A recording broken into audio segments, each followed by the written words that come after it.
asked me to talk a little bit about my experience so far for PCC Reads.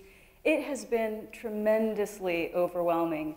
I can't tell you all of the warmth and energy and excitement, and most of all, stories that I've received from all of the students who have participated, the faculty, the staff. It's been incredible. So I thought I'd just do a little overview of how it all started. My mom, her name is Bee, she's a librarian at Cascade, is my biggest fan. I should put her on my payroll, in fact, as my publicist. I just give her lots of hugs and kisses. So my mom said, you know, they're looking for a book for PCC Reads.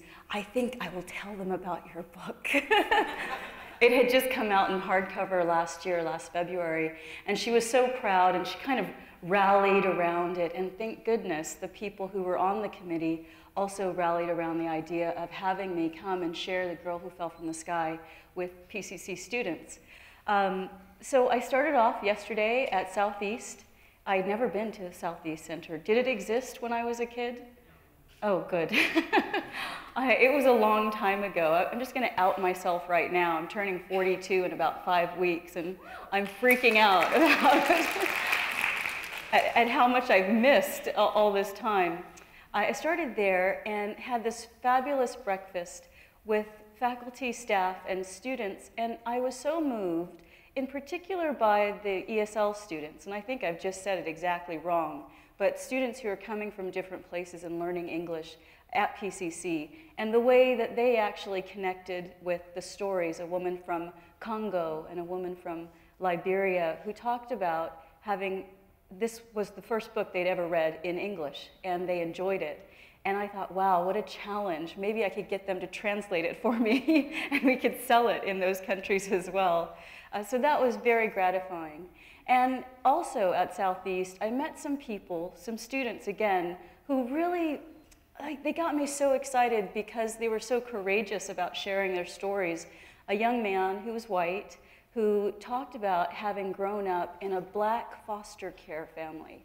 And that became his culture. And I love the way he said it. He said, you know, people think that I'm, you know, just some white guy trying to look like a hip hop guy or a gangster. He said, but I took on the culture of the people who cared for me. That's my family. That's my culture. So I thought that was very, very beautiful. Now, forgive me if I start to cry at any moment. Oprah does cry in her show, too. But I was terribly moved in this wonderful moment at Southeast when I was presented with a quilt that the students had done of different images from the book. And it had been hanging behind me as I spoke this whole time, but I wasn't paying attention. I was into the lights and the razzle-dazzle. And they had told me they wanted to give me a gift, and they said, it's right behind you. And behind me, a giant quilt this size, they had done pictures of the Black Raggedy Ann dolls, a picture of the book cover, a picture of the lizard. It was really, really wonderful. So that was exciting.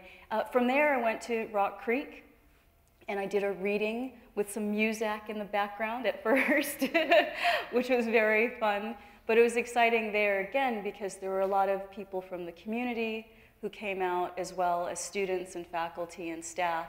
And I think we've decided today that the spoiler alert is that we're going to talk about everything that happened in the book, guys. So if you haven't finished it, you may want to, you know, maybe I'll do a sign like this, because I did hear someone in the bathroom say, I didn't quite finish it, so I don't want to ruin it for you, whoever that was. I didn't see you. So we had this wonderful talk afterwards, after the reading at Rock Creek, and talked about all of the ideas and issues and themes of the book and the characters, who I want to tell you right now are not real people, okay? So if you get mad at me about something that happened in the book, and you know what I'm talking about, those of you who finished it, they're not real, okay? So just calm down. This morning, I had a fantastic time at Cascade campus because, of course, my mom was there. And I got a little choked up, and they'd asked me to talk about my journey. And I joked with them this morning that oftentimes I wouldn't have called this whole process my journey. I would have called it, you know, starting and stopping and fits and starts, being terribly depressed at some point, despairing at some point, because the process of writing the book took me so long. It took me 12 years to write and get the book published. But now, because you guys are reading it, because it's a New York Times bestseller, I get to call it a journey, you know, because it all turned out okay. So it was very gratifying to be able to talk at PCC Cascade, not just about the book, which is obviously something that's very near and dear to me, and is obviously a little bit of my own story, but I got to talk about the things that motivated me ultimately along my journey. And I posed a question to them, and I pose it to you right now, that one that has really guided me in terms of achieving the things I wanted to achieve in life. What would you do if you knew you could not fail? It's something to think about. I attribute that to my coffee mug, which is where I saw it first. I really do wish I knew who said that, but I don't. And so now I'm here, and I'm so excited to meet and talk with all of the students here. I understand that there are some readings of the book. I've never seen that. I'm delighted about that. I understand there's some questions that people have for me, and I'm hoping I know the answers. It's been a long time since I read the book all the way through, so is there someone who's read it all the way through who might lean in and give me answers if I get confused? But yes, and so I think at this point, we're supposed to bring up the rest of the audience. The Illumination Project players are going to come out over here and read you some passages.